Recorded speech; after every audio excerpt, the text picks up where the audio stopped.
ऐतिहासिक कहानी मृगनयनी भाग 1। उन दिनों अक्सर मुगलों के आक्रमण होते रहते थे। सिकंदर लोदी और गयासुद्दीन खिलजी ने कई बार ग्वालियर के किले पर धावा बोला, पर वह सफल नहीं हो सका। तब उसने आसपास के गांवों को नष्ट कर उनकी फसलें लूटना शुरू कर दी। उसने कई मंदिरों को तोड़फोड़ डाला और लोगों को इतना तंग किया कि वे हमेशा भयभीत बने रहते। खासकर स्त्रियों को भय ही रहता। उन दिनों औरतों का खूबसूरत होना खतरे से खाली न रहता, कारण मुगल उन पर आंखें गड़ाए रहते थे। गांवों की कई सुंदर भोली लड़कियां उनकी शिकार हो चुकी थी। ऐसे समय में ग्वालियर के पास राई नामक गांव में एक गरीब गुर्जर किसान के यहाँ निन्नी नामक एक सुंदर लड़की थी। सिकंदर लोदी के आक्रमण के समय उसके माता पिता मारे गए थे और एक भाई के सिवा उसका संसार में कोई न था। वही उसकी रक्षा और भरण पोषण करता था। उनके पास एक कच्चा मकान और छोटा सा खेत था, जिस पर वे अपनी गुजर बसर करते थे। दोनों भाई बहन शिकार में निपुण थे और जंगली जानवर मारा करते थे।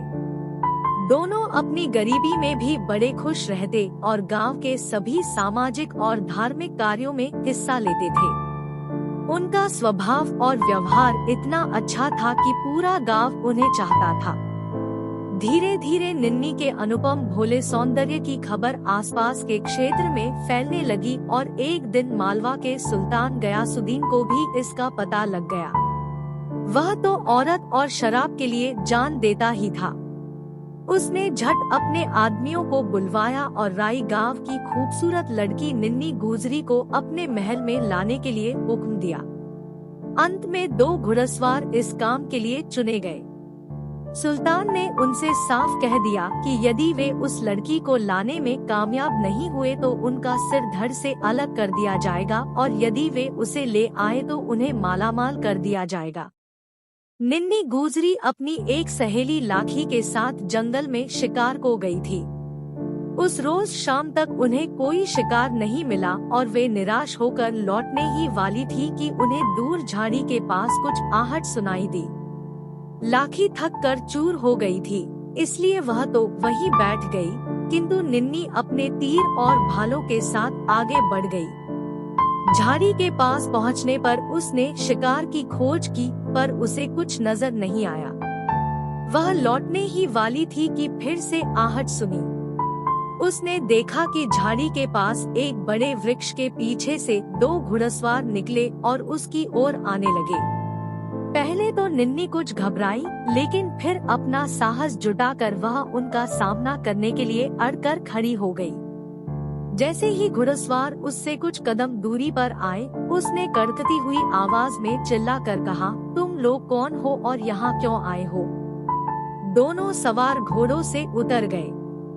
उनमें से एक ने कहा, हम सुल्तान गयासुद्दीन के सिपाही हैं और तुम्हें लेने आए हैं। सुल्तान तुम्हें अपनी बेगम बनाना चाहता है। सवार के मुंह से इन शब्दों के निकलते ही निन्नी ने अपना तीर कमान पर चढ़ा उसकी एक आंख को निशाना बना तेजी से चला दिया। फिर दूसरा तीर दूसरी आंख पर चलाया, किंतु वह उसकी हथेली पर अड़कर रह गया, क्योंकि सवार के दोनों हाथ आंखों पर आ चुके थे। इसी बीच दूसरा सवार घोड़े पर चढ़कर तेजी से वापस लौटने लगा। निन्नी ने उस पर पहले भाले से और फिर तीरों से वार किया। वह वहीं धड़ाम से नीचे गिर गया।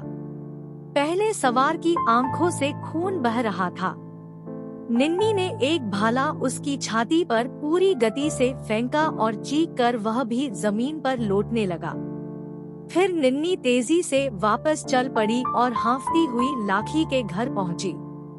लाखी पास के नाले से पानी पीकर लौटी थी और आराम कर रही थी। निन्नी से घुड़सवारों का हाल सुन उसके चेहरे का रंग उड़ गया। निन्नी ने उसे हिम्मत दी और शीघ्रता से वापस चलने को कहा। दूसरे दिन पूरे राई गांव में निन्नी की बहादुरी का समाचार बिजली की तरह फैल गया। ग्वालियर के राजपूत राजा मान सिंह तोमर को भी इस घटना की सूचना मिली। वे इस बहादुर लड़की से मिलने के लिए उत्सुक हो उठे। उसके बाद तो जो भी आदमी राई गांव से आता वह इस लड़की के बारे में अवश्य पूछता। एक दिन गांव का पुजारी मंदिर बनवाने की फरियाद ले मान सिंह तोमर के पास पहुंचा। उसने भी निन्नी की वीरता के कई किस्से राजा को सुनाए। राजा को यह सुनकर बड़ा आश्चर्य हुआ कि निन्नी अकेली कई सुअरों और अन्य भैंसों को केवल तीरों और भालों से मार गिराती है। अंत में मानसिंह ने पुजारी के द्वारा गांव में संदेश भेज दिया कि वे शीघ्र ही गांव का मंदिर बनवाने और लोगों से मिलने गांव आएंगे। राजा के आगमन की सूचना पाते ही गुर्जरों में खुशी की लहर फैल गई। हर कोई उनके स्वागत की तैयारियों में लग गया। लोगों ने अपने कच्चे मकानों को छापना और लीपना पोतना शुरू कर दिया। जिनके पास पैसे थे उन्होंने अपने लिए उस दिन पहनने के लिए नए कपड़े बनवा लिए, किंतु जिनके पास पैसे नहीं थे उन्होंने भी नदी के पानी में अपने पुराने फटे कपड़ों को खूब साफ कर लिया। उत्सुकता से उस दिन हर दरवाजे पर आम के पत्तों के बंधनवार बांधे गए और सब लोग अपने साफ कपड़ों को पहन गांव के बाहर रास्ते पर राजा के स्वागत के लिए जमा हो गए। सामने औरतों की कतारें थी। वे अपने सिर पर मिट्टी के घड़ों को उठाए थी। उन घड़ों में पानी भरा था। उन घड़ों पर मीठे तेल के दीपक जल रहे थे। सबके सामने निन्नी को खड़ा किया गया था, जो एक थाली में अक्षत, कुमकुम, फूल और आरती उतारने के लिए घी का एक दीपक रखे हुए। उसने मोटे मगर साफ कपड़े पहने थे। उसके बाजू में गांव का पुजारी खड़ा था। बाकी पुरुष पंक्ति बनाकर औरतों के पीछे खड़े हुए थे। जैसे ही राजा मान सिंह की सवारी पहुंची, पूरे गांव के लोगों ने मिलकर एक स्वर से उनकी जय जयकार की। फिर पुजारी ने आगे बढ़कर पहले उनका स्वागत किया।